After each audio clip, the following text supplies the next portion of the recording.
நீதிக்கதை தன்வினை தன்னை சுடும். ஒரு கிராமத்தில் அகிலன் என்பவர் வாழ்ந்து வந்தார். அவர் வீட்டு தோட்டத்தில் ஒரு முருங்கை மரம் இருந்தது. வாரம் ஒரு முறை முருங்கை காய்களை பறித்து பையில் நிரப்பி தோளில் வைத்து கொண்டு 9 கிலோமீட்டர் அப்பால் இருக்கும் நகரம் வரை நடந்து சென்றே தொடர்ச்சியாக ஒரு மளிகை கடையில் விற்றுவிட்டு வருவது அவர் வழக்கம். முருங்கைக்காயை கொடுத்துவிட்டு அதற்கு பதிலாக அரிசி, பருப்பு, சர்க்கரை போன்ற வீட்டுக்கு தேவையான பொருட்களை வாங்கி வருவார். அகிலன் கொண்டு வரும் முருங்கைக்காயின் சுவை அந்த பகுதி மக்களிடையே மிகவும் பிரபலம். இதை பயன்படுத்தி மற்ற முருங்கைக்காயோடு கலந்து மளிகை கடைக்காரரும் நல்ல லாபம் சம்பாதித்து வருவார். பல வருடமாக அகிலன் முருங்கைக்காய் கொண்டு வருவதால் மளிகை கடைக்காரர் அதை எடை போட்டு பார்த்ததில்லை.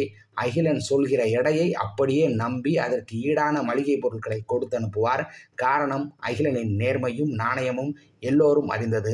ஒரு நாள் அகிலன் 10 கிலோ முருங்கைக்காயை கொடுத்துவிட்டு அதற்கான பொருட்களை வாங்கிவிட்டு சென்றார். சிறிது நேரத்தில் 10 கிலோ முருங்கைக்காய் மொத்தமாய் வேண்டும் என்று ஒரு சமையல்காரர் வந்து கேட்க, அவருக்காக மளிகைக்காரர் எடை போட அதில் 9 கிலோ மட்டுமே இருந்தது. அன்று முழுவதும் மளிகைக்காரருக்கு தூக்கமே வரவில்லை. அகிலன் மீது எவ்வளவு நம்பிக்கை வைத்திருந்தோம், இவ்வளவு பெரிய நம்பிக்கை துரோகத்தை செய்துவிட்டாரே.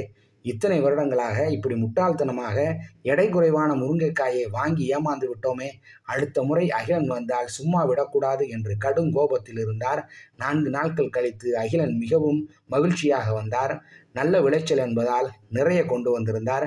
கையும் களவுமாக பிடிக்க வேண்டுமென்று எத்தனை கிலோ என்று மளிகைக்காரர் கேட்க, ஒரு கட்டு 10 கிலோ என்றார் அகிலன். அவர் முன்னாலேயே எடை போட்டு பார்க்க ஒவ்வொரு கட்டிலும் 9 கிலோ தான் இருந்தது. வந்த கோபத்தில் மளிகைக்காரர் பலார் பலார் என்று அகிலன் கன்னத்தில் அறைந்தார். இத்தனை வருஷமா இப்படித்தான் ஏமாத்திட்டு இருக்கியா?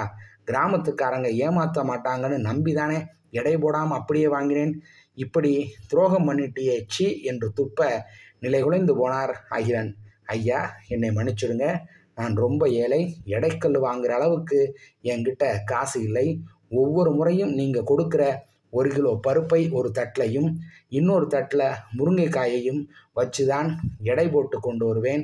இதை தவிர வேறு எதையும் தெரியாதுங்கய்யா என்று காலை பிடித்து அழ, மளிகைக்காரருக்கு செருப்பால் அடித்தது போல் இருந்தது. தான் செய்த துரோகம் தனக்கே வந்ததை உணர்ந்தார். இத்தனை வருடங்களாக அகிலனை ஏமாற்ற நினைத்த மளிகைக்காரரும் அவருக்கே தெரியாமல் ஏமாந்து கொண்டுதான் இருந்திருக்கிறார் என்பது தெளிவானது. இதுதான் உலக நீதி. நாம் எதை தருகிறோமோ அதுதான் நமக்கு திரும்ப வரும். நல்லதை நினைத்தால் நல்லதே வரும். தீமை செய்தால் தீமையே வரும்.